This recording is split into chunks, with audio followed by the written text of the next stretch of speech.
Praise the lord. యేసు రక్తం జయము. ఈరోజు మనము 147వ కీర్తన 1వ వచనం నుంచి 20 వచనాలు చదువుదాము. యెహోవాను స్తుతించుడి, యెహోవాను స్తుతించుడి, మన దేవునికి స్తోత్రగానము చేయుట మంచిది, అది మనోహరము. స్తోత్రము చేయుట ఒప్పిదము. యెహోవాయే యెరూషలేమును కట్టువాడు, చెదిరిన ఇశ్రాయేలును పోగు చేయవాడు. గుండె చెదిరిన వారిని ఆయన బాగు చేయవాడు, వారి గాయములు కట్టువాడు. నక్షత్రముల సంఖ్యను ఆయన నియమించి ఉన్నాడు, వాటన్నింటికి పేర్లు పెట్టుచున్నాడు. మన ప్రభువు గొప్పవాడు, ఆయన అధిక శక్తి గలవాడు, ఆయన జ్ఞానమునకు మితి లేదు. యెహోవా దీనులను లేవనెత్తువాడు, భక్తిహీనులను ఆయన నేలను కూల్చును. కృతజ్ఞతాస్తుతులతో యెహోవాను కీర్తించుడి, సితారతోనూ మన దేవుని కీర్తించుడి. ఆయన ఆకాశమును మేఘములతో కప్పువాడు, భూమి కొరకు వర్షం సిద్ధపరచువాడు. పర్వతముల మీద గడ్డి మొలిపించువాడు, పశువులకును అరచుచుండు పిల్లకాకులకును ఆయన ఆహారం ఇచ్చువాడు. గుర్రముల బలమునందు ఆయన సంతోషించడు, నరుల కాలిసత్వయందు ఆయన ఆనందించడు. తన యందు భయభక్తులు గల వారి యందు, తన కృప కొరకు కనిపెట్టు వారి యందు యెహోవా ఆనందించువాడై ఉన్నాడు. యెరూషలేమా, యెహోవాను కొనియాడుము, సీయోను నీ దేవుణ్ణి కొనియాడుము. ఆయన నీ గుమ్మముల గడియలు బలపరిచి ఉన్నాడు, నీ మధ్యలో నీ పిల్లలను ఆశీర్వదించి ఉన్నాడు. నీ సరిహద్దులలో సమాధానం కలుగచేవాడు ఆయనే, మంచి గోధుమలతో నిన్ను తృప్తిపరచువాడు ఆయనే, భూమికి ఆజ్ఞ ఇచ్చువాడు ఆయనే. ఆయన వాక్యము బహువేగముగా పరిగెత్తును, గొర్రెబొచ్చు వంటి హిమము కురిపించువాడు ఆయనే, బూడిద వంటి మంచు కణములు చల్లువాడు ఆయనే, ముక్కలు ముక్కలుగా వడగండ్లు విసురువాడు ఆయనే. ఆయన పుట్టించు చలికి ఎవరు నిలవగలరు? ఆయన ఆజ్ఞేయగా అవన్నీ కరిగిపోవును. ఆయన తన గాలి విసిరిచేయగా నీళ్లు ప్రవహించును. ఆయన తన వాక్యము యాకోబునకు తెలియజేసెను, తన కట్టడను తన న్యాయవిధులను ఇశ్రాయేలునకు తెలియజేసెను. ఏ జనమునకు ఆయన ఇలాగ చేసి ఉండలేదు, ఆయన న్యాయవిధులు వారికి తెలియకే ఉన్నవి. యెహోవాను స్తుతించుడి. 148వ కీర్తన 1వ వచనం నుంచి 14 వచనాలు. యెహోవాను స్తుతించుడి, ఆకాశవాసులారా యెహోవాను స్తుతించుడి, ఉన్నత స్థలముల నివాసులారా ఆయనను స్తుతించుడి. ఆయన దూతలారా మీరందరూ ఆయనను స్తుతించుడి, ఆయన సైన్యములారా మీరందరూ ఆయన స్తుతించుడి. సూర్యచంద్రులారా ఆయనను స్తుతించుడి, కాంతిగల నక్షత్రములారా మీరందరూ ఆయనను స్తుతించుడి. పరాక్రమములారా పరమాకాశములారా, ఆకాశం పైనున్న జలములారా ఆయనను స్తుతించుడి. యెహోవా ఆజ్ఞేయగా అవి పుట్టెను, అవి యెహోవా నామమును స్తుతించునుగాక. ఆయన వాటిని నిత్యస్థాయువులుగా స్థిరపరిచి ఉన్నాడు. ఆయన వాటికి కట్టడ నియమించెను, ఏదియూ దానిని అతిక్రమింపదు. భూమి మీదనున్న మకరములారా, అగాధ జలములారా యెహోవాను స్తుతించుడి.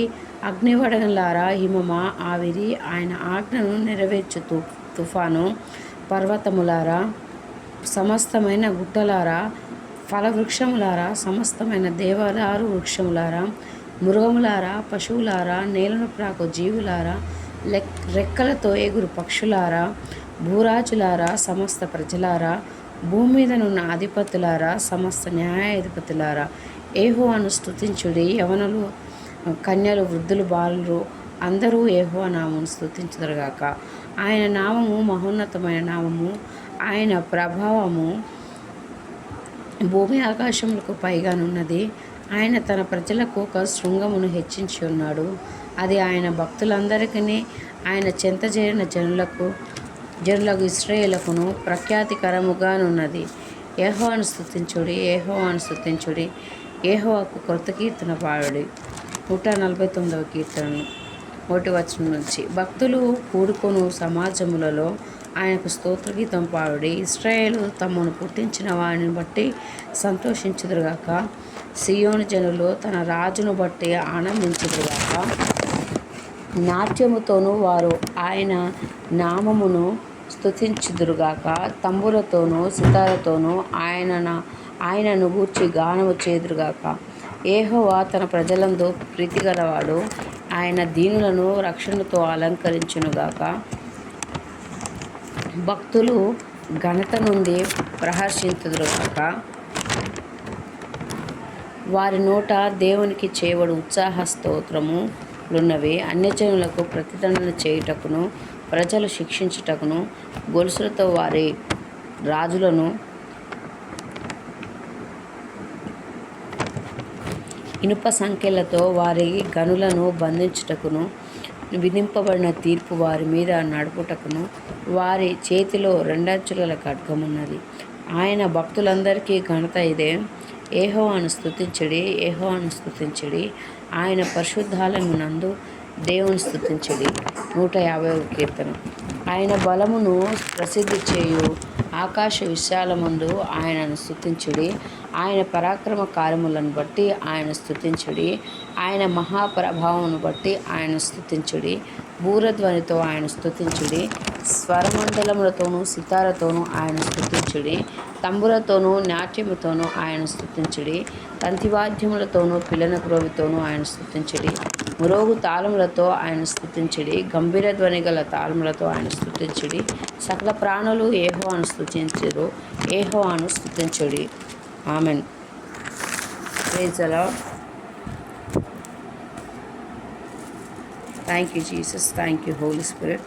మహోన్నతుడా, అవును తండ్రి, ఎవరైతే అనారోగ్యంతో బాధపడుచున్నారో వారి కొరకు మరి యెషయా 53వ అధ్యాయం 5వ వచనంలో మన అతిక్రమ క్రియలను బట్టి అతడు గాయపరచబడెను, మన దోషములను బట్టి నలగొట్టబడెను, మన సమాధానార్థమైన శిక్ష అతని మీద పడెను, అతడు పొందిన దెబ్బల చేత మనకు స్వస్థత కలుగుచున్నది అని లేఖనంలో రాయబడిన ప్రకారం తండ్రి, ఎవరికైతే అనారోగ్యంతో బాధపడుచున్నారో వారికి తల నుంచి అరికాల వరకు సంపూర్ణమైన స్వస్థత, ఆరోగ్యం వారికి కలుగుగాక.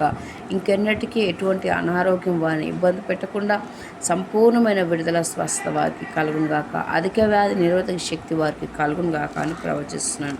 నీకు అపాయమేమి రాదు, ఏ తెగులు నీ గుడారం సమీపించదు అని కీర్తన 91వ అధ్యాయం 10వ వచనం సెలవిచ్చిన ప్రకారం వారికి సంపూర్ణమైన విడుదల వారికి కలుగుగాక అని ప్రవచిస్తున్నాను. తండ్రి, వారికి ఏ అవసరాల విషయమే వారికి ఇబ్బందుల్లో ఉన్నారో తండ్రి, అడుగుడి మీకు ఇయ్యబడును, వెతుకుడి మీకు దొరుకును, తట్టుడి మీకు తీయబడును అని మత్తయి సువార్త 7వ అధ్యాయం 7వ వచనం సెలవిచ్చిన ప్రకారం యేసు అతి పరిశుద్ధంలో వారు వారి అవసరాల్లో దేని విషయమే వారు అడుగుచున్నారో తండ్రి, ఈ ప్రార్థనలో ఏకీవించిన ప్రతి ఒక్కరికి అడిగిన ప్రతిదీ వారికి దొరుకున్నట్లుగా, యేసుక్రీస్తు నామములో వెతికిన ప్రతిదీ వారికి దొరుకున్నట్లుగా వారిని ఆశీర్వదించమని యేసు అతి పరిశుద్ధ నామములో ప్రార్థించి వేడుకుంటున్నాం తండ్రి. ఇవన్నీ మీకు కావాలని మీ పరలోక తండ్రికి తెలియను అని మత్తయి సువార్త 6వ అధ్యాయం 32వ వచనం సెలవిచ్చిన ప్రకారం, అవును తండ్రి, వారికి కావాల్సిందేదో మీరు ముందుగానే తెలుసు కనుక వారికి ప్రతి అవసరాలను తీర్చమని యేసు అతి పరిశుద్ధంలో ప్రార్థించి వేడుకుంటున్నాం తండ్రి. Thank you Jesus. హల్లెలూయా. పరిశుద్ధాత్ముడా, మరి నీ సేవకుల యొక్క స్వస్థత, సమృద్ధి నీవు కోరువాడు కనుక తండ్రి, వారు ముసలితనం ముందు ఇంకనూ చిగురు పెట్టుచుందురు, సారం కలిగి పచ్చగా నుందురు అని కీర్తనలు 92వ అధ్యాయం 15వ వచనం సెలవిచ్చిన ప్రకారం ఎవరైతే నీ సేవకులైతే ఉన్నారో తండ్రి, వారికి ఎటువంటి లేమి కలగకుండా, అనారోగ్యం లేకుండా సంపూర్ణమైన స్వస్థత, సమృద్ధి, ఆశీర్వాదము వారికి కలుగునట్లుగా వారి తల మీద నిత్యం అభిషేక తైలంతో సువార్తను సర్వలోకానికి వెళ్ళి సర్వసృష్టికి బలముతో, శక్తితో ప్రకటించడం వరకు మార్గాన్ని సరళము చేయండి. ఎక్కడ ఎట్టి విధంగా వారికి సువార్త ప్రకటించాలో వారికి చక్కని జ్ఞానాన్ని కూడా అనుగ్రహించమని అడుగుతున్నాం తండ్రి. ఎవరైతే ఎగ్జామ్స్ కోసం ప్రిపేర్ అవుతున్నారో వారికి ఏలయనగా దైవ దృష్టికి మంచివాడుగా నుండువానికి దేవుడు జ్ఞానమును, తెలివియు, ఆనందమును అనుగ్రహించు అని ప్రసంగి 2వ అధ్యాయం 26వ వచనం సెలవిచ్చిన ప్రకారం యేసు అతి పరిశుద్ధ నామములో తండ్రి, అవును ప్రభా, ఎవరైతే మరి స్కూల్ ఎగ్జామ్సే కానీ, ఇంటర్ ఎగ్జామ్సే కానీ, డిగ్రీ ఎగ్జామ్సే కానీ, పీజీ ఎగ్జామ్సే కానీ నాయన, ఇంకా ఎటువంటి ఉద్యోగం కోసం అయితే మరి ఎగ్జామ్స్ కొరకు సిద్ధపడుచున్నారో నాయన, ప్రతి ఎగ్జామ్లోనూ నిన్ను ఆశ్రయించిన వారికి ఎటువంటి కొదవ లేకుండా నీ శక్తి సామర్థ్యంతో చక్కని జ్ఞానంను, జ్ఞాపశక్తిని, తెలివిని, వివేకమును, వివేచనను, బుద్ధిని వారికి అనుగ్రహించి సరైన క్వశ్చన్కి సరైన ఆన్సర్ వారు రాయలాగున వారికి శక్తి సామర్థ్యాలను అనుగ్రహించమని యేసు అతి పరిశుద్ధ నామములో ప్రార్థించి వేడుకుంటున్నాం తండ్రి. పరీక్షలో వారికి విజయాన్ని అనుగ్రహించండి. నీ దేవుడైన యెహోవా నేను భయపడకము, నేను నీకు సహాయం చేసేదని చెప్పుచు నీ కుడి చేతిని పట్టుకొనిచున్నాను. యెషయా 41:13 సెలవు ఇచ్చిన ప్రకారం వారి కుడి చేతిని పట్టుకొని వారికి ధైర్యాన్ని అనుగ్రహించి చక్కగా వారు ఎగ్జామ్లో ఉత్తీర్ణతతో ముందుకు వెళ్ళడానికి, మొదటి స్థానంలో ఉండడానికి వారిని ఆశీర్వదించండి. ఎవరైతే ఉద్యోగాలు చేస్తున్నారో తండ్రి, వారి ఉద్యోగం చేయు స్థలమందును సమాధానంను అనుగ్రహించమని, శత్రువులు లేకుండాట్లుగా వారికి మిత్రులను దయచేయమని అడుగుతున్నాను. నీవు సమస్త క్రియలను చేయగలవని, నీవు ఉద్దేశించినది ఏదో నిష్ఫలం కానిదని నేను ఇప్పుడు తెలుసుకుంటున్నాను. యోబు 42:2 సెలవిచ్చిన ప్రకారం సంపూర్ణమైన వారికి విడుదల కలుగజేసి ప్రమోషన్ అనుగ్రహించమని యేసు అతి పరిశుద్ధ నామమున ప్రార్థించు.